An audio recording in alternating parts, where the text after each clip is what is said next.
మంది అనుకుంటారంటే మారు మనసు అంటే ఏడవడం అనుకుంటారు. ఏంటండి మారు మనసు అంటే ఏడవడం అనుకుంటారు. మారు మనసు అంటే ఏడవడం కాదు. పాపం చేసిన తర్వాత అయ్యో ప్రభువా నేను పాపం చేశానే, నేను దోషం చేశానే, నీ ఎదుట చేయడానికి తప్పుదలు చేశానని చాలా మంది ఏడ్చి పశ్చాత్తాపడతారు. మళ్ళీ తిరిగి అదే పాపం చేస్తా ఉంటారు, మళ్ళీ తిరిగి అదే క్రియలు చేస్తూ ఉంటారు. దాన్ని మారు మనసు అంటారా? పాపం చేసేస్తావు, దేవుని దగ్గరికి వెళ్ళి ఏడుస్తావు.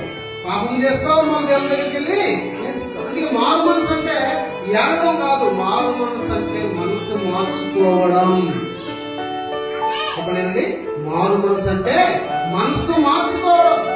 ఒకసారి నువ్వు పాపం చేసావంటే మళ్ళీ తిరిగి ఆ పాపం చేయకుండా మనసు మార్చుకుని దేవునికి ఇష్టమైన జీవితం జీవించడమే నిజమైన మారు మనసు. అది దేవునికి కావాలి. అలాంటి మారు మనసు పొందిన మనసును కలిగి